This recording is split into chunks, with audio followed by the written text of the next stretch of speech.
Shri M Jayachandran, താങ്കൾ ഒരു കാർഷിക മേഖലയിൽ നിന്ന് കൂടി വരുന്ന ഒരു മാധ്യമ പ്രവർത്തകനാണ്. നമ്മൾ പലതരത്തിലുള്ള കാർഷിക വൃത്തിക്കായി പാട്ടത്തിന് ഭൂമി എടുക്കാറുണ്ട്, അത് ഉപയോഗിക്കാറുണ്ട്. മത്സ്യകൃഷിക്ക്, മറ്റ് കാർഷിക വൃത്തികൾക്കൊക്കെ എടുക്കാറുണ്ട്. സാധാരണഗതിയിൽ അത്തരത്തിലൊരു കാർഷിക ആവശ്യത്തിനോ അല്ലെങ്കിൽ ഒരു ഇൻഡസ്ട്രിയൽ പർപ്പസിനോ അത് ഓരോ നാടും നിയമിക്കുന്ന രീതിയിലുള്ള ഇന്ന വ്യവസ്ഥകളോടുകൂടി ഒരു ഭൂമി വാങ്ങിയാൽ അതിനുപയോഗിക്കുക എന്നുള്ളതാണ്.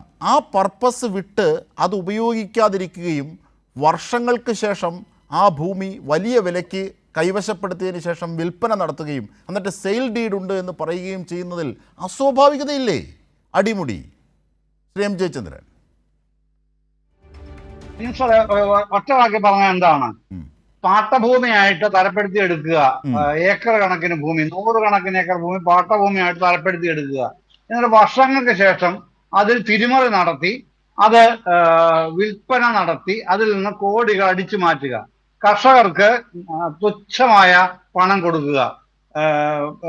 ശ്രീ അരുൺകുമാർ പറഞ്ഞതുപോലെ സെന്റിന് 1000 രൂപ വെച്ച് കൊടുക്കുക. ഇത്തരത്തിലുള്ള കൊടിയ അഴിമതി നടത്തുന്ന ഈ കക്ഷിക്ക് സ്വന്തമായി ഒരു ലോ ഫേം ഉണ്ടെന്നാണ് ഞാൻ മനസ്സിലാക്കിയിട്ടുള്ളത് ബംഗളൂരുവിൽ. എന്തുകൊണ്ടാണ് വസന്ത് ചോദിച്ചതുപോലെ ഒരു ഡിഫമേഷൻ കേസ്, അപകീർത്തി കേസ് കൊടുക്കാനുള്ള ത്രാണിയില്ലാതെ പോയത് എന്താണ്? ഇദ്ദേഹം മറുപടിയൊന്നും പറയേണ്ടെന്നേ. കാര്യം അദ്ദേഹം BJPയുടെ നേതാവല്ലേ, സ്റ്റേറ്റ് പ്രസിഡന്റ് അല്ലേ, നരേന്ദ്രമോദിയുടെ വളരെ അടുപ്പക്കാരനല്ലേ, മറുപടിയൊന്നും പറയണ്ട അദ്ദേഹം. പക്ഷെ അദ്ദേഹത്തിന്റെ ലോയേഴ്സ് ഉണ്ടല്ലോ, ഒരു ടീം ഓഫ് ലോയേഴ്സ് ഉണ്ടല്ലോ, അതിൽ ഏതെങ്കിലും ജൂനിയർ ലോയറെ കൊണ്ടെങ്കിലും ഒരു ഡിഫമേഷൻ കേസ് കൊടുപ്പിക്കുകയും അയാളെ കൊണ്ടൊരു സ്റ്റേറ്റ്മെന്റ് ഇറക്കുകയും ചെയ്യാത്ത എന്തുകൊണ്ടാണ്? അപ്പൊ കള്ളൻ കപ്പലിൽ തന്നെ ഉണ്ട് എന്ന് എല്ലാവർക്കും പിടികിട്ടി മനസ്സിലായി.